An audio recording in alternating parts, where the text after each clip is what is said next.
La police rentre-t-elle enfin dans le 21e siècle? C'est ce que disent certains policiers eux-mêmes. C'est aujourd'hui le début du déploiement des caméras piétons. Des caméras nouvelle génération, plus légères, dotées d'une meilleure autonomie que les précédentes. Vous les voyez là.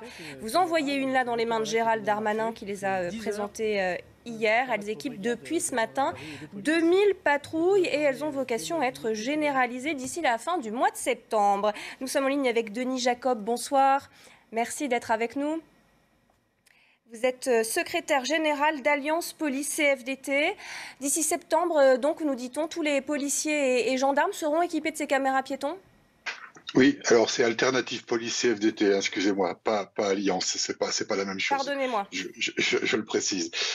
Oui, c'est une très très bonne chose et une grande avancée pour nous et là-dessus nous sommes tous unanimes, nous l'attendions depuis longtemps. Ça fait une dizaine d'années que la police nationale est équipée de caméras piétons en nombre insuffisant et peu performante. C'est ce qui posait d'ailleurs problème.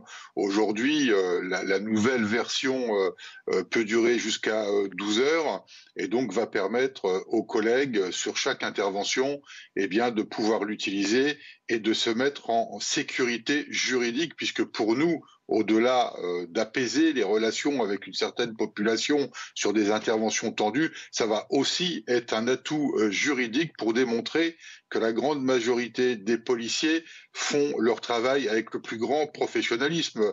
Vous savez, il y a eu des polémiques ces derniers mois avec quelques affaires marginales où des policiers ont été mis en cause.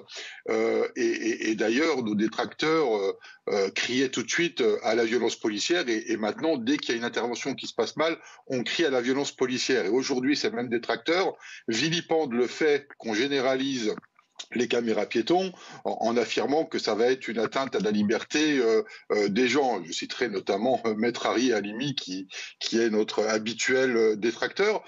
Donc c'est une grande avancée, pas encore suffisante pour mon organisation syndicale Alternative Police, parce que nous considérons qu'il faudrait que chaque policier soit détenteur d'une caméra piéton. Là, le ministre annonce, et c'est une bonne chose, il ne faut pas le nier, mais ça sera une caméra par patrouille. Une patrouille, c'est 2, 3 policiers. Il suffit que le policier porteur de la caméra sur une intervention soit mal positionné si ça dégénère. Et une fois de plus, nous n'aurons pas les éléments de preuve qui permettront de démontrer et d'affirmer que tout s'est passé dans le respect des lois et de la déontologie. Ce que vous nous dites donc là, Denis Jacob, c'est qu'il n'y aura pas véritablement une caméra par policier, mais par patrouille. Qu'est-ce qui bloque? C'est budgétaire, c'est financier? Elles coûtent trop cher, ces caméras, pour équiper tout le monde? Bien sûr, ça coûte très très cher une caméra piéton. Alors je vais pas rentrer dans le débat des marques, mais ça varie entre 700 et 1200 euros pièce. Moi, ce que je regrette, alors on a sélectionné par un appel d'offres de marché public une société qui a été retenue. Il y avait une autre société qui était également en lice et qui avait l'avantage de présenter une caméra piéton qui était compatible avec le taser et que au moment d'utiliser le taser, la caméra se déclenchait automatiquement et ça permettait d'avoir les images en temps réel. Bon, c'est pas cette société qui a été retenue. J'espère que la société qui a remporté le marché sera à la hauteur de nos espérances. Mais oui, effectivement, c'est un budget colossal. Donc, je peux comprendre que le ministère de l'Intérieur ne soit pas en capacité aujourd'hui d'aller doter chaque policier d'une caméra piéton. Mais je le salue à nouveau. C'est une grande avancée et nos collègues étaient très demandeurs de cet outil justement pour se mettre en sécurité juridique face à toutes les mises en cause injustes que l'on peut connaître au quotidien dans le cadre de nos interventions. Et celles-là, elles fonctionnent bien, hein, Denis Jacob, elles ont été testées sur le terrain.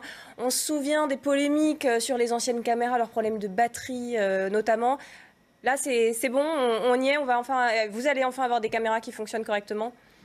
Alors, je l'espère. Moi, je l'ai pas testé cette caméra. C'est une expérimentation qui a été lancée sur quelques sites par le ministère de l'Intérieur. Le retour que l'on a eu des collègues qui l'ont expérimenté est a priori particulièrement probants. On verra à l'usage.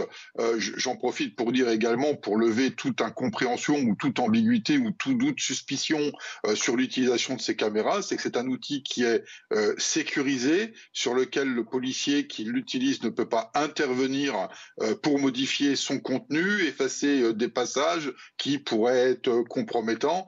Tout est scellé, si je puis dire, et seules les autorités et un serveur spécifique dédié sera à la disposition dans les commissariats, et c'est les autorités qui récupéreront les vidéos et puis éventuellement les utiliseront pour les transmettre à la justice si des policiers étaient mis en cause.